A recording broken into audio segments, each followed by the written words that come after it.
Welcome, everybody. It is so great to have such a large audience with us today, and that is a sign of how important this conversation is and how important Martha Minow's book is. I'm E.J. Dionne. I'm a senior fellow at Brookings, and it's a deep honor to do this, not only because I usually admire this book. I think it is perhaps the best book I have read, honest and true, and I've read a lot of books about this, on the current state of the media and what we need to do about it. And it's also, in the best sense of the word, the most challenging book because it steps way beyond solutions that are typically kicked around to try to deal with fundamental issues that the media face.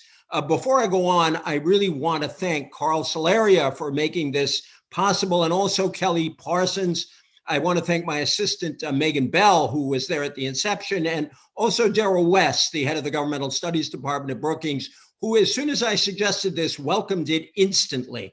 And that's because he knows, I think, how great Martha is. She is simply one of the best people I've ever met. I'll just get at that on the record so I concede my bias openly and happily.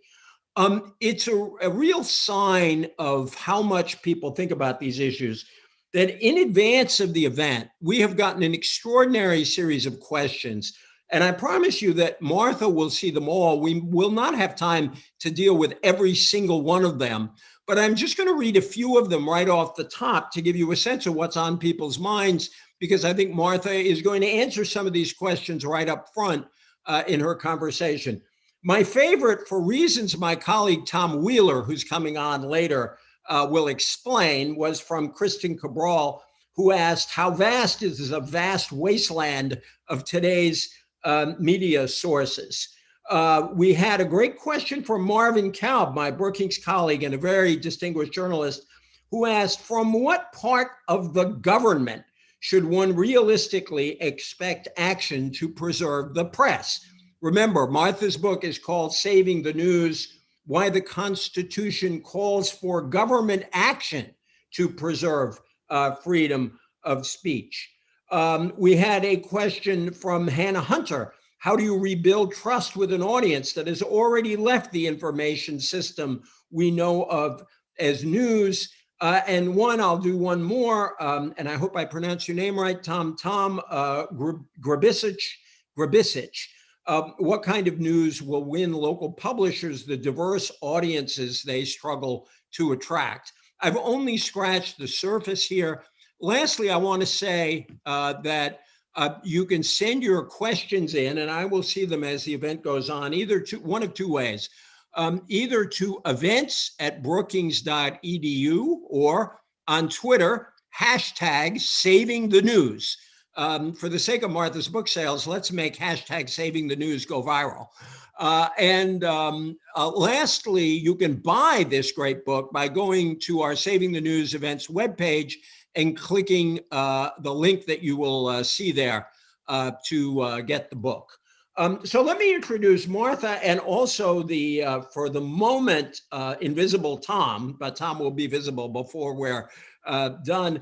Martha is the 300th anniversary university professor at Harvard University. She taught at Harvard Law School since 1981. She served as dean from 2009 to 2017.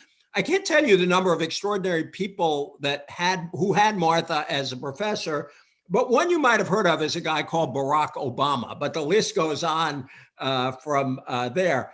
Her work focuses on advocacy for members of religious and racial minorities. She studies communications and democracy and ethnic and religious conflict. She helped launch the Imagine Coexistence, a program for the UN High Commissioner for Refugees to promote peaceful development in post-conflict societies. She's written a slew of books. She writes them at about the pace that I write newspaper columns, and they're really good. The most recent is Saving the News. She also wrote a wonderful book that I commend to everybody called When Should Law Forgive? Which actually may be remarkably relevant to our moment, but we won't go there today. My colleague, Brookings colleague Tom Wheeler, will open the questioning. He's a businessman and author.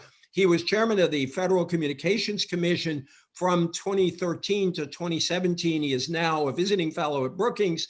At the FCC, I could go on and on about Tom, but I'll just say this, that at the FCC, he led the efforts that resulted in the adoption of net neutrality, of privacy protections for consumers, and increased cybersecurity, among other policies. That's a pretty damn good record. So I'm really grateful that Tom eagerly wanted to be here for this event with Martha. And I will stop now because I can't wait to hear Martha tell us how we are going to save the news. Welcome, Martha Minow. Thank you. And thank you all for being here and for making this possible. I think we're living in so many crises. We can be overwhelmed and even exhausted by them. But one that does seem to me at the core of our political difficulties, even our issues about the vaccine hesitancy, is a crisis of the news. There's only one private industry that's mentioned in the United States Constitution, and it's the press. And it's mentioned with the grant of protections. And yet, right now, in a way that the framers may not have been able to imagine, the press is in serious danger. We have thousands of communities that are really called, and appropriately so, news deserts, because there is no local news. There are no local reporters. There's no local newspaper. There's no local media at all. And in many, many places where there is local news, it actually is recycled features that are played across chains of outlets that are owned far away with no local reporters. Having media was essential for the founding of the country, for self-government, and continuing to the present. Media is essential for the accountability, not only of government, but also of any centers of power. It's also essential for information about education, about health, about environment. And the crisis, I don't think it's an overblown statement to say that we are experiencing one. I think that every single day we hear about the firings and the letting go of employment of journalists. That's newspapers, but also any other media, including television, cable. Newspapers reduced their employment by 47% for a decade up to 2018. It's only escalated ever since. During the pandemic, in 1 month alone, COVID-19 caused 30,000 staff of news media organizations to be laid off or furloughed. I could go on and on about those numbers, but more importantly is the effect. I was very struck, maybe some of you were too, when the Department of Justice did the investigation into the killing of Michael Brown in Ferguson, Missouri. One of the things that was exposed was not only the dependence of the judicial system on fines and fees laid on the backs of poor people, but the lack of any local news. There was no one investigating what was going on there. When we have lead in the water in Flint, Michigan, we all learned about it because there was local news. I talked with the public health person who blew the whistle there, and she said there are hundreds of other Flint, Michigans. We just don't know because there's no local news reporting on it. So when newspapers disappear, when media doesn't exist locally, there's a loss of the tent poles of the local community that enable connections and that enable the kind of civic engagement that the democracy expects. With the decline of the news industry, we actually also see the rise of websites masquerading as journalism, but not really being it at all. And we also, of course, have the flood of the internet, which takes me to the causes of our current situation. I think there are really three. One is the rise of the internet, so that there's a migration of attention and, frankly, advertising dollars to internet websites and to internet social media.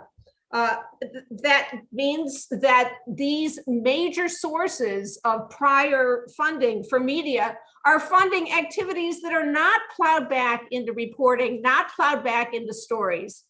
Secondly, we have a kind of investment practice so that we have purchasing of chains of newspapers, for example, and of other media in order to get the subscriptions, but again, not to reinvest in the development of media. And the third, frankly, is again related to the rise of the internet. The very benefit of eliminating intermediaries so that anybody can try to talk with anyone means that we've eliminated intermediaries so that the quality control is not there. I think there are good things about this, but we're all living in the period of disinformation, misinformation, fake news, floods of news, what some people call an infodemic, too much information, not even called really information, just noise. And as any good lawyer knows in the litigation context, one way to hide information is to bury it in piles of material. And unfortunately, I think that's part of our crisis right now. We have an attention scarcity, and we have money now concentrated in only a few digital companies. Facebook, which has, of course, more users than there are citizens of any nation, it has actually stepped up and tried to behave more responsibly than some sites. And yet, I think it's fair to identify many aspects of the current problem to the behaviors of Facebook and Google and several other of the big digital media companies. But a second part of my argument is that besides a crisis, this is something that is fixable. In the past, we have actually lived in a world with media shaped by government. Now, I believe in the First Amendment's prohibition against the government controlling content, but the United States government has always contributed to supporting the development of media, whether it's with the subsidies that the Postal Service has had since its founding to make it easier and cheaper for news to circulate, or it is the regulation of the antitrust and economic concentration of ownership of media. The government has deeply been involved in the development of new technologies of the media, whether it's the telegraph, or for goodness sakes, the internet, which grew from a investment by DARPA. It was a Defense Department innovation. The algorithm that's at the core of Google was financed by a National Science Foundation grant. The government has been involved also in addressing public broadcasting, making a competitor to the private industry, and in requiring manufacturers to include sufficient space so that the VHS tuners could actually make room for more choice, and the auctioning off of the spectrum, creating funds that can be reinvested. So I can go on, but the government has always been involved, and I'm calling for the government to step up right now. I think that there are steps that can be taken. There's no silver bullet. There's no one solution that could fix the current problem. But I think there's two major types of solutions, and some combination could make a real difference in our current situation. The first is to tackle the forces that are undermining the viability of private news organizations. And the second is to amplify, support, sustain a variety of public interest, nonprofit, alternative media sources. So I'll be brief in describing these, because I actually, on one count, have 14 recommendations. I'm sure we'll get into this in the discussion. But in the first bundle to tackle the forces undermining the viability of news organizations, one measure would be to actually enforce the intellectual property laws and require social media to actually find a way to compensate when they harvest or allow others to harvest the products of other news organizations, and draw attention by doing so. Another would be to alter the immunity that's currently granted to platform companies for the same liabilities that apply to conventional media so that they're not getting subsidized. A third is to actually enforce and bolster consumer protection so that when we have terms of service agreements, we have the harvesting of private data that is really the gold behind the social media industry, that it is not just depriving individuals of choice and information, but actually revenues can be shared, again, with the news industry, the media industry. We could tax the big internet companies and cordon off at least some of the revenues and plow it back into the media ecosystem. You get the idea. The second set of ideas are specifically then to provide more support. And yes, I'm worried about government control of content, but I think we've had good experience with public broadcasting and the ability of the government to create insulating mechanisms. So it's not the government deciding what is broadcast. And there's similar proposals for building and investing in a public internet to create competition and something that's more reliable. There are other proposals, and I'm sure we'll get into them. One that I'm interested in thinking about is what would be a modern, up-to-date version of the fairness doctrine? Is there at least some way to help people get more information about what they're not seeing? What's the pattern of their information consumption? What would be an alternative? So that's basically almost what I want to say, but I have just two closing thoughts before the discussion that I really look forward to. I return to the Constitution. I think that what's very perhaps surprising in my argument is that I think that the First Amendment is not just a negative prohibition. It's not just telling government hands off, because as I've just described, the government's been always deeply involved in media. I think that, in fact, the presumption that there is an operational media and the devastating decline that we're seeing now calls for government action to sustain the media and to build it and to build news in particular. And I do think that there's an affirmative, there's an obligation on the government to act. That's unusual. And here's the last bit. If I am wrong about that, it's not because of the language in the Constitution. It's because the courts have begun to go off the rails in their interpretation of the Constitution, striking down even laws that require disclosure, for example, of campaign contributions, a kind of libertarianism, an idea that really the First Amendment is simply a corporate anti-regulatory provision. It's not. The First Amendment was meant to guarantee what made the revolution possible, which was the expression of ideas and criticism and the circulation so that people could govern themselves. If that's in jeopardy, then the Constitution is not a suicide pact, and we need to see our government act. Thank you.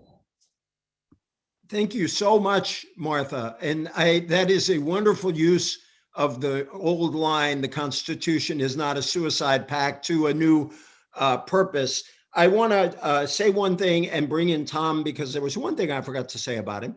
I think it's so we forget what the subsidies for the circulation of newspapers meant at the beginning of the Republic, because that was an enormous, enormous monetary contribution to the thriving of an American media, because in many parts of the country, people had to just subscribe to, say, the New York Tribune or some other paper, or Boston or Philadelphia or Washington, to get it out to rural America before papers were established there. And I think if we forget that, we forget the whole history. I'm so glad you underscore that. And it's why the Constitution explicitly calls for post offices and post roads.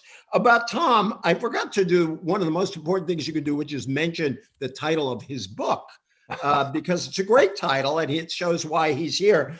His book, recent book, is called From Gutenberg to Google, The History of Our Future. And you will see that Tom is a really cool tech guy and I'm not. because he has one of those tech open shirts, and I am wearing this antique thing called a necktie. Welcome, Tom Wheeler. E.J., I've had a lot of introductions, but none like that. Thank you. It is a real privilege to be here with you, E.J., and with Martha. And let me just second what you said about Saving the News. What a great book! What a fun book! It is chock-a-block with facts and insights that make it just a lot of fun and very stimulating to read. So, Martha, I want to pick up on I think probably the two key things that I took away from the book in a macro sense is one that you keep talking about, and you just reinforced in your conclusion there, about how the First Amendment presupposes the existence of a free press. And then you make this very interesting insight that says the problem is that we have been focusing on the rights of speakers and ignoring the rights of listeners, which is just a great way of positioning this whole discussion. But my question for you, and I know that you spent 200 and some pages answering this, and so we only need an answer in 3 minutes, but my question to you is, how do you get there from here? I mean, yes, you've got these 14 different proposals, but we got a reality where the economic interests are served by the status quo, where the political interests, including of those who rail against web services, are served by the status quo. And this kind of picks up, I think, on what Marvin Kalb was asking, and that is, okay, how do we get to the point where we're paying attention to listeners, not just speakers? Well, thank you for that wonderful question, and also for your own terrific book and your outstanding work to make communications better in this country. And leave it to you to put your finger on really a core point, which is the First Amendment does, of course, protect all of our freedoms to speak, but it also protects our ability to receive information, to hear, to obtain information. The courts have acknowledged that. It's not been a dominant theme, but it has absolutely been recognized. But operationalizing it, as you say, is really, really challenging. I think about it in the way that the word ecosystem has come into this field, which is we need a healthy ecosystem of information. It's not that anybody has a enforceable right to get a subscription to the New York Times or the Sacramento Bee. It's that we need to have an environment in which there can be those producers and in which the readers and users can actually obtain, and in the current age, sort through information without it being deluged. Just let me take an example. I think a popular misunderstanding is that the First Amendment applies to social media platforms, and so they cannot moderate, they cannot edit. Of course, that's false. The First Amendment does not apply to private entities. But let's just take the issue of moderation seriously. Every social media platform absolutely moderates, even the ones that claim they don't. And if they didn't, there would be an overwhelming amount of spam or its equivalent. So the sorting function is what's critical. And what seems to me one half of the problem right now is that the internet companies haven't been held to an adult level of responsibility for the power that they now exercise. So I mentioned eliminating or modifying the immunity of Section 230 of the Communications Decency Act. It, again, is not a silver bullet, but it's a symptom of the moment. When the internet was created, you know better than I do, Tom, there was this, hope that it would take off and support new industries, but no one knew that it would. And so the creation of an immunity was very much with this view of, well, we need to insulate from competitive pressures and the burdens of law these fledgling new companies. Well, these fledgling new companies are among the best capitalized companies in the history of the planet. They do not need to be insulated anymore.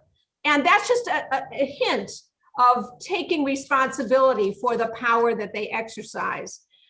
So when I say ecosystem, and this is the other half of the agenda, I think that amplifying the competition from public media is one way to improve the ecosystem. The success of Sesame Street, to me, is shown by the fact that it's now on a private network. But it took the creation of public investment to show that there was a market for children's television and to create an environment in which there's a competition for more quality. And so I think government investments in a public internet that maybe can demonstrate how you can actually identify more reliable information than the current private sector has done, that might too show that there's a market. So you gave me an opening to say today is brought to you by the letter S, as in saving the news, which is what kicked this off. Tom, come on in, because I wanted to ask a question that would actually go to Martha, but to you too. But Tom, well, I just want to follow up 1 second on what Martha said. Really profound response. We are now seeing the courts turn the First Amendment into an economic tool. Your former colleague, Alina Kagan, I think, calls it weaponizing the First Amendment. Justice Kavanaugh, when he was a judge on the DC Circuit ruling in the open internet, the net neutrality case, said that there was a First Amendment right that Comcast or Verizon or AT&T had to discriminate as to who got to be able to reach the three of us and everybody that's listening here on the internet. And how do we get beyond that kind of thought process, this weaponization you talked about? Well, I am very worried about that. And as I pointed out, it was the Court of Appeals for the Fourth Circuit that struck down Maryland's campaign finance donation requirement. And the weaponizing has extended so that I think there's even concern about forced disclosures by the Securities and Exchange Commission. I mean, the fact of the matter is, as my colleague John Coates has demonstrated, the lion's share of First Amendment cases that have been brought in the last 20 years have been brought by corporations as a deregulatory tool. So we can blame the courts, but it's really actually a bigger problem about who's using the courts and who does not have access to the courts.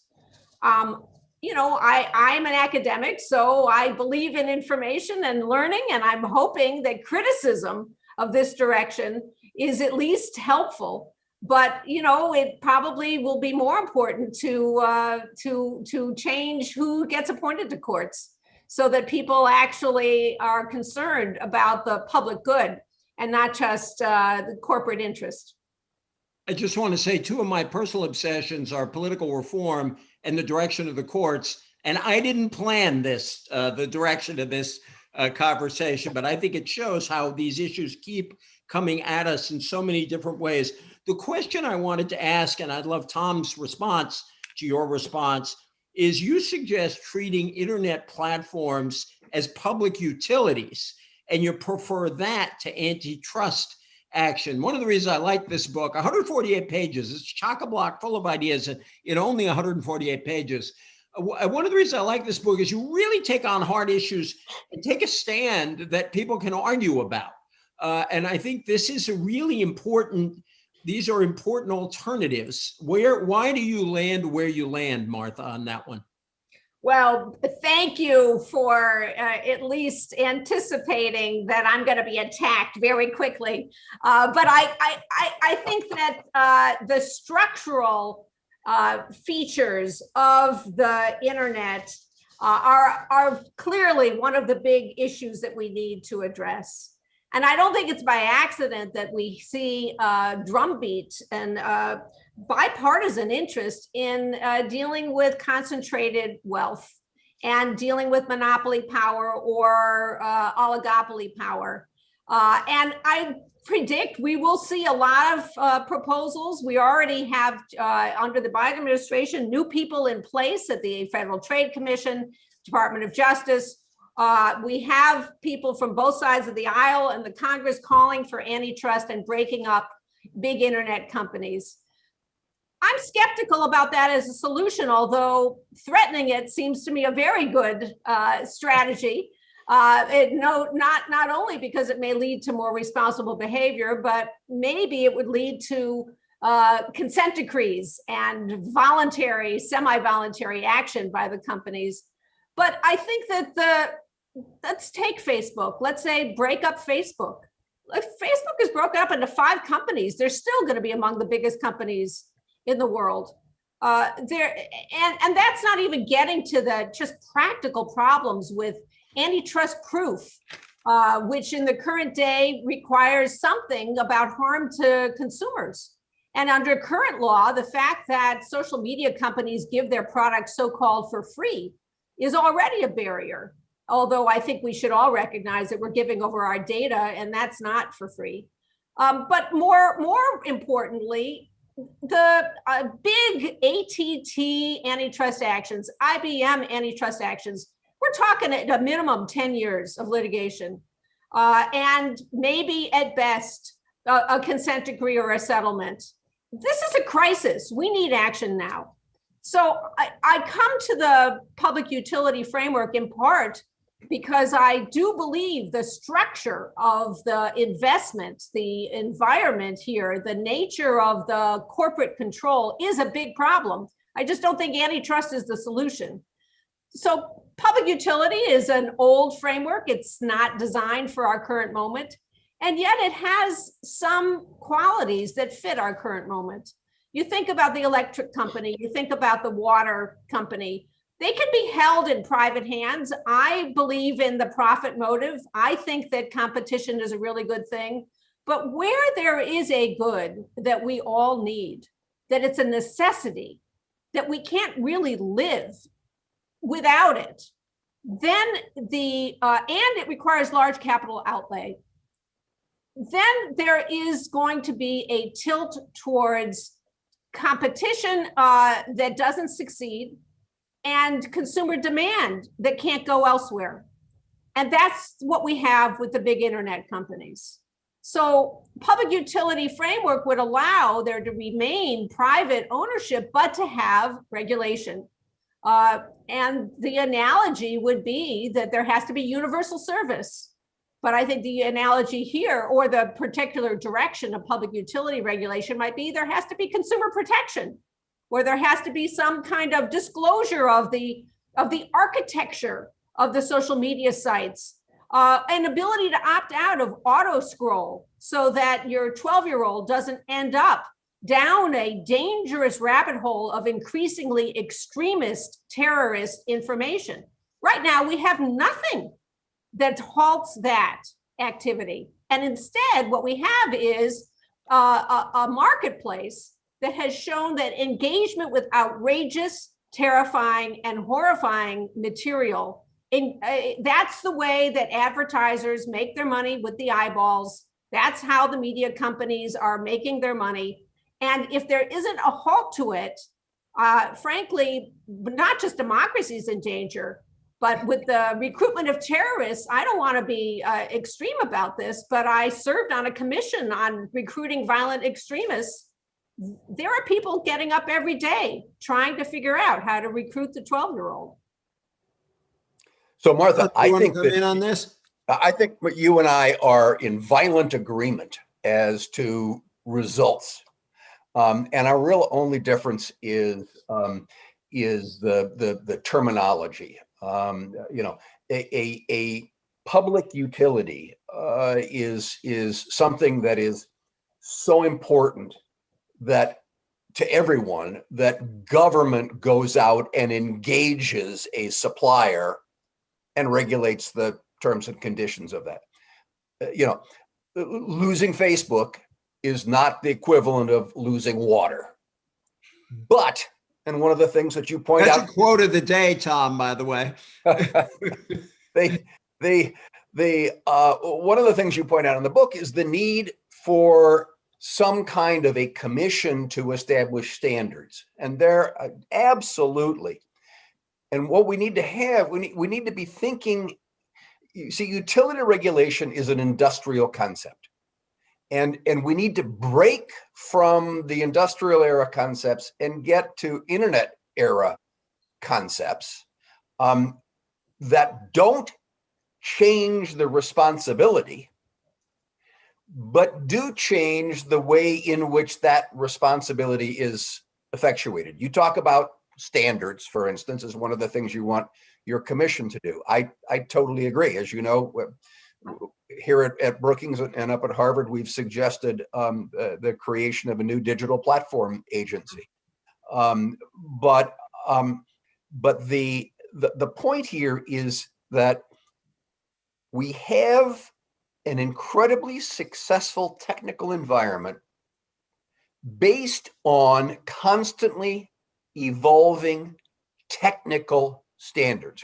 We got from 2G to 3G to 4G to 5G. My goodness, how did that happen? The standards for the technology evolved. What we don't have anything of are behavioral standards. The companies make the rules. And when the companies make the rules, guess who those rules are going to benefit? So all I'm suggesting is that I think you're right in the results, and that we need to have behavioral standards. We need to have government oversight and enforcement of those standards. But I question whether it really is utility regulation. You make an awfully good point. Maybe we'll see a Congress that actually acts. So I was trying to think through, what if Congress doesn't act? What's available? Yes. But if Congress is willing to take up the charge that you just described and to actually invest significant resources that it would take to do it well, one of the dangers, of course, is that the arms race right now, the companies have much more resources than the Federal Trade Commission has, the Department of Justice has. So how to make it actual real is a large part of my concern. But no, I'll accept violent agreement. I think that's great. And I think that if there were some of the reforms of the sort that we're talking about, that is one way to rebuild trust. Right. As one of the questions was rightly asking, there's a reason to have distrust when there's equal results of your search for misinformation as correct information about whether the COVID vaccine just interrupts your DNA. There's a problem here. Let me first remind everybody that you can send your questions into us at events@brookings.edu or #SavingTheNews on Twitter. We have a bunch of really good questions that came in on local news. And my colleague at the Washington Post, Margaret Sullivan, has written a great little book on news deserts and the problems facing local news, which I think is the largest, it may be the largest crisis we face. That national and international publications can survive online a whole lot easier than local newspapers can. And just to shout out the participants today, I mentioned Tom Grubisic, or I apologize if I got your name wrong, who asked a question about this. Mark Greenberg talked about the threat to local newsrooms from hedge funds. He mentioned Alden, and Carolyn Kaywood also mentioned Alden. And then related to that, we had a question that came up just shortly, a little while ago. What is the actual and potential role of municipally owned and cooperatively owned cable and other communications systems? And so that is one concrete solution. There is also the Local Journalism Sustainability Act, which was a bipartisan bill Ann Fitzpatrick, a congresswoman from Arizona, a Democrat, Dan Newhouse, a Republican from Washington. It's tax credits for subscribers, local newspapers, and small businesses that advertise with local media. What do you make of that as an idea? It goes to Marvin Kalb's earlier question, which parts of government might be helpful to media? So talk about all of this in the context of the crisis of local media. I agree that local media is the biggest, the bleeding edge of the crisis. And we saw during this COVID era, the hunger people have for relevant, timely information, not just about where a vaccination site is, but what is going on in the local community.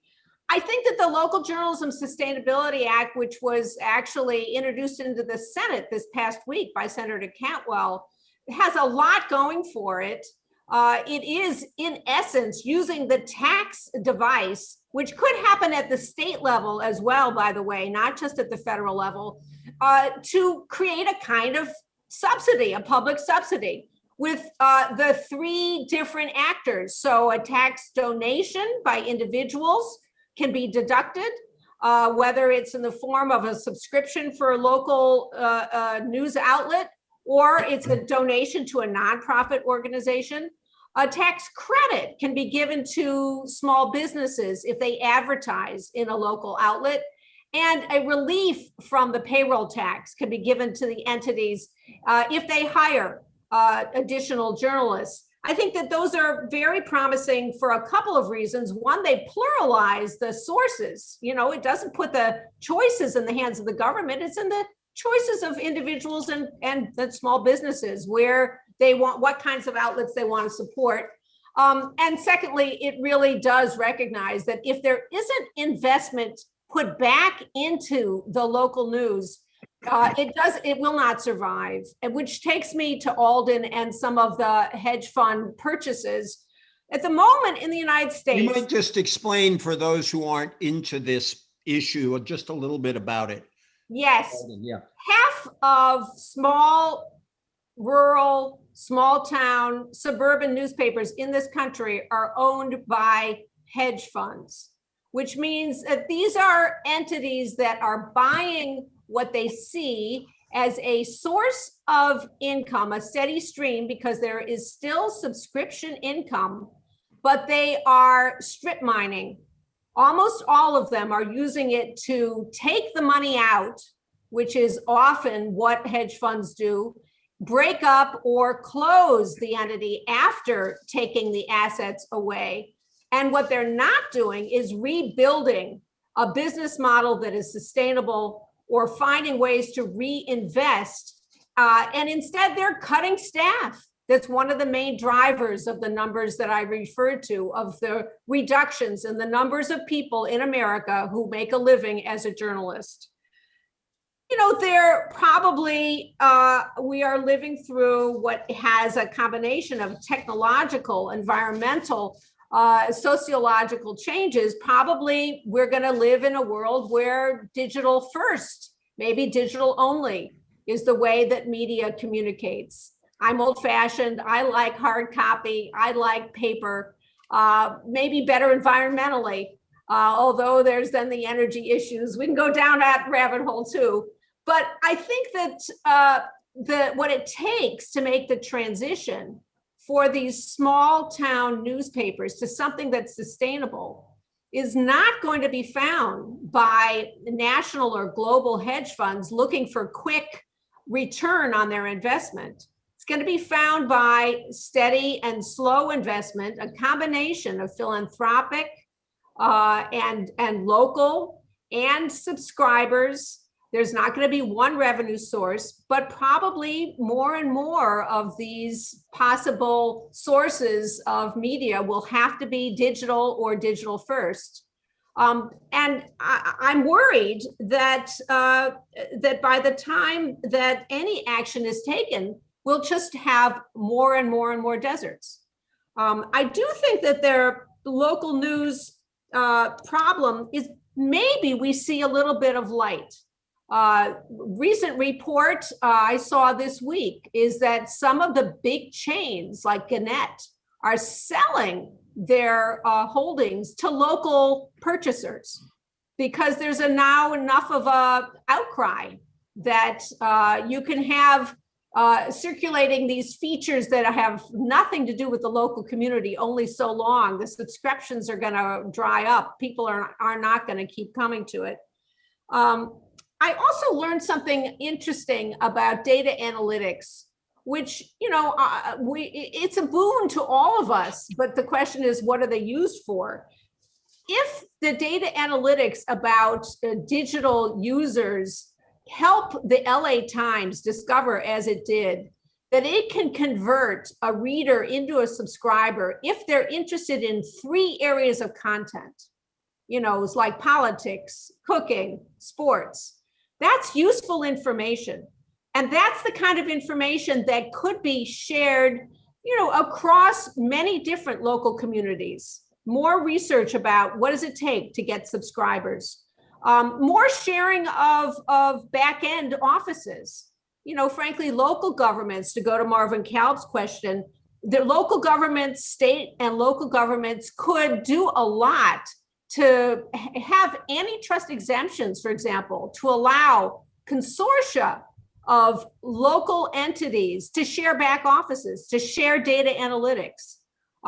You look at something like ProPublica, wonderful model, a national investment in collecting information, building databases, but then making it available to local news so that when there is a database assembled about over prescription drugs by name of doctor, a local story can easily be written about the local doctors. So the same way that the Associated Press actually has to make its resources available, the Supreme Court says. It can't exclude, can't pick and choose who's going to be a member. We could imagine consortia, associations that support a variety of local news. And let's not forget broadcast outlets. I was just going to ask you about that. Right. Thank you. So I mean, and try and go back to Marvin Kalb's question again. So the federal government licenses local broadcasters with the public's airwaves, gave them away for free to local broadcasters to serve the public interest, convenience, and necessity, and to provide a diversity of voices. The problem that the FCC constantly confronts, and it was raised to the nth degree by the Trump FCC, unfortunately, is that broadcast consortiums come in and say, oh, we have so much competition from the new media that you must allow us to gobble up our competition here in town so that we can have one studio and speak with one voice, cut out all those pesky reporters and all this sort of thing that we need. And the Trump FCC went whole hog in that direction, including, if you can believe it, repealing the FCC rule that had existed forever. The local broadcaster had to have a local studio. I mean, that's the reason you're given a license. And so what we're seeing is that this, oh my goodness, we have all this new digital competition is being manipulated to argue why we should have no competition in terms of the video delivery of local information.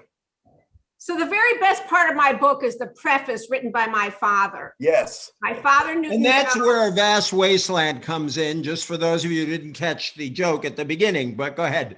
And one reason he, as chair of the Federal Communications Commission and as someone involved in media for his entire career since, he emphasizes in the preface that those 2 words, public interest, have been disappearing.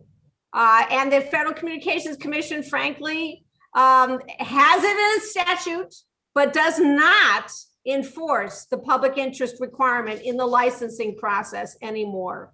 So I agree wholeheartedly, and I want to pick up that question about cable as well, because with cable, it's going to be as much the local government that has to act as it's renewing yet again the monopoly to a particular cable provider who is not providing local coverage at all or quality at all. There are unfortunately many parts of this country where there's no choice. And that is a major problem. I want to say, if you love family values, you got to love this book, because Martha's book is an homage to her dad, who was head of the FCC, and his preface is an homage to his daughter. It's a wonderful twofer there. Well, I have to add the threefer, which is the title came from my mother. Oh, I love that. Another reason you should order this book. We don't have a lot of time left, and there's another issue that has come up a lot, and that's very much on our minds with the disinformation around the virus. And that's, how do you deal with disinformation? And a couple of our questioners who have come in, Robert Berkman and John Majors, both in different ways raise the issue of how do you deal with disinformation, untruth, in ways consistent with the First Amendment? And what do we do about this mess? Because it is a mess. And not only has it caused immense has it caused a large number of problems in our politics, but now it's playing games with life and death when we look at what's happening around the virus. Politics is life and death too, by the way. How do you talk about this large problem, and a bit about how you deal with it in the book? Well, I'm glad you said talk about it, because this is one I cannot solve. I can say something about it. One thing I can say is that a lot of the objections that the social media companies had to being given a responsibility of monitoring content diminished dramatically during COVID. And the objections that took the form of, we are not capable, the scale is so enormous that we can't monitor what's going on. Well, enter COVID, and suddenly it turned out to be not only possible, but a selling point for Facebook and Google to be able to say, we will highlight the reliable sites. Now, that's not the government telling them to do it. That's in their own self-interest, but it's also their acknowledgement of the public interest that they really do need to take into play. Here's where it gets really hard. When we're dealing with so many aspects of our lives where what is true is not so clear. I mean, even when it comes to COVID information, should you wear a mask or not? The best advice was changing. It's changing again. Who decides what's true and not true? If we were to have more enforcement of consumer protection, we could at least have some guard against fraud. If we were to have some requirement that bot accounts, robot created accounts, or foreign information had to disclose its sources, that would be helpful. But when the government gets involved in trying to decide what's reliable or not reliable, I really worry. We look at how governments in other parts of the world take that claim of misinformation as the justification for silencing criticisms of the government. So I come back to the ecosystem, and how do you create competition? How do you have a public media site? Among the most trusted news sources in America are public media, public radio. Also very trusted, more trusted than almost any other, are local media. So let's bolster the ones that are trusted and trustworthy, and have them compete, have them set a standard. But I think that this, the problem is, and it goes to a question that you said at the top of the hour, how do you rebuild trust when it's been lost? Really, really hard. Because what trust requires is believing that the person or actor on the other side has your interests in mind. And what we see over and over again is that is not what the information ecosystem is about. It's about manipulating people. It's about actually exploiting our cognitive foibles and blind spots. I mean, the social media companies have on full employment psychologists who advise them how to activate the emotional part of the brain rather than the reasoning part of the brain. So this is a very serious problem that is unprecedented. People say that human beings evolved to be able to be in environments where they could know 250 people. Imagine now you have literally billions of people potentially that you could be in contact with. We do not have centuries to evolve the social practices that we need to deal with this. We have to figure out something, and something soon.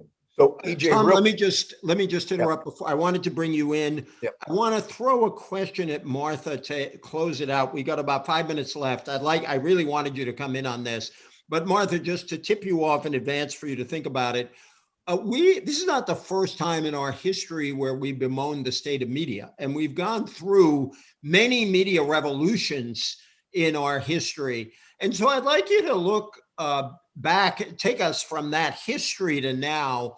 What do you see that we need to be worried about and afraid of? And what do you see that we might be hopeful about from that past? But Tom, come back in on this other question. Well, we are incredibly simpatico on this point that you just made.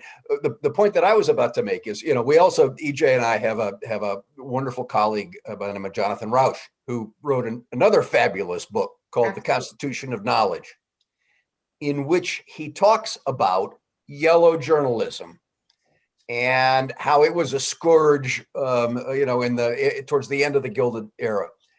And how did they overcome that same kind of manipulated use of the means of expression? And that was by the creation of standards, professional standards, behavioral standards, etc. And that's what we don't have right now, because it's the companies that are making the rules. So this takes us back to Martha's earlier suggestion that really what we need is, how do we get to the point where we are debating what the standards should be, and how do we put in place a structure that will deliver standards, not necessarily government-based, but at least government supervised and enforced, that can attack this the same way yellow journalism was attacked. So perfect. And that is exactly where I was going to go. And I think Jonathan's book is pointing the way and picking up the period that E.J. wanted me to note, yellow journalism being one of the dark moments in American media. And it was self-regulation.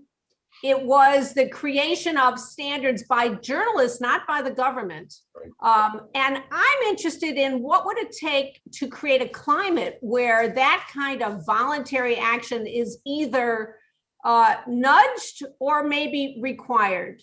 So go back to the immunity given to the social media platforms. If it were conditional immunity, which another one of your colleagues, Ben Wittis, has argued for, if it were conditioned on the creation of standards, which are then not government mandated, but subject to review, maybe by independent groups, they're critiqued, they're compared with other standards, and a requirement of compliance and disclosure about how are the companies actually monitoring, what are they revising, then we could have a virtuous competition.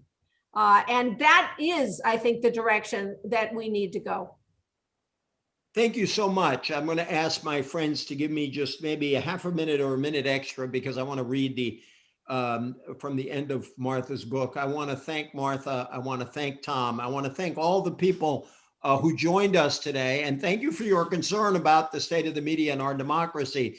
You just got a taste of what you're in for when you order and read Martha's book. And I just want to read you the end, because I think it will make you want to join this conversation yourself. The success of our constitutional experiment depends on our ability now to enable in our rapidly changing world the production, distribution, rigor, and trust in news that are essential to a democratic society. The framers of the First Amendment understood this when they committed to protect freedom of the press, the only private business named in the Constitution. The tools to do so are within our reach. Thank you, Martha, for reaching for them, and may we all join you in this quest. And thanks everybody for joining us today. Thank you so much.